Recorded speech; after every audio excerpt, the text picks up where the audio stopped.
Piers Morgan wrote, "She can claim victory all she likes after this court case, but all it really did was expose her real character to the world and the cold, hard two-faced reality at the heart of Meghan and Harry's attitude to privacy.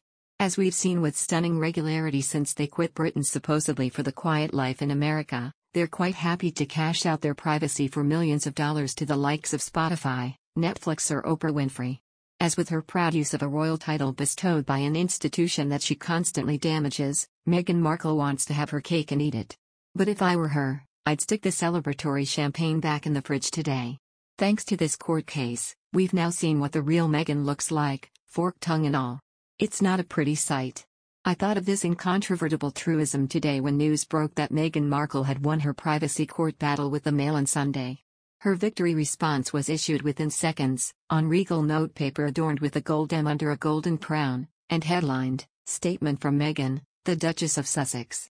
You might think this a curiously regal way of doing things for a woman who spends her entire time trashing the monarchy and smearing the royal family for being disgusting callous racists.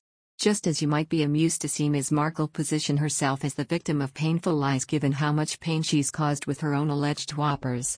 And by her claim to be representing anyone who has ever felt scared to stand up for what's right, like she's some kind of latter-day Winston Churchill rallying a nation in wartime, rather than an unemployed actress fleecing her unelected marital royal status for gazillions from her California mansion. The Court of Appeal decided the Mail on Sunday was not entitled to publish quite as much of her letter to her estranged father Thomas Markle as the newspaper did. So, she won on a point about precisely how many of her words were permissible to be reported, assuming the letter was indeed private, surely an issue for trial. But while Meghan didn't formally authorize her dad to publish her letter, she expected that he might. We know that from messages and emails revealed in court that painted a very different picture of Meghan, the self-appointed patron saint of privacy and veracity. "Obviously everything I have drafted is with the understanding that it could be leaked," she texted Jason Knauf, then her communications secretary, "so I have been meticulous in my word choice, but please do let me know if anything stands out for you as a liability." Indeed, she was so convinced the letter might be published that she even deliberately used certain words to manipulate the public's emotions when they read it. "I regret to say that when I read that ruthlessly cynical little gem, my heartstrings remained resolutely unmoved, but a small piece of repulsed intestinal fluid spat out of my mouth." Jason Knauf revealed to the court the book was discussed on a routine basis and discussed directly with the Duchess multiple times in person and over email.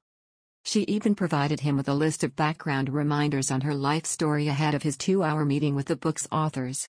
But she and her husband were very keen the public and media never discovered their involvement. The former aide said Prince Harry told him, "I totally agree that we have to be able to say we didn't have anything to do with it." This is the same Harry now leading a global campaign against disinformation. It's beyond parody. Knauf's shocking witness statement forced Meghan to apologize to the court.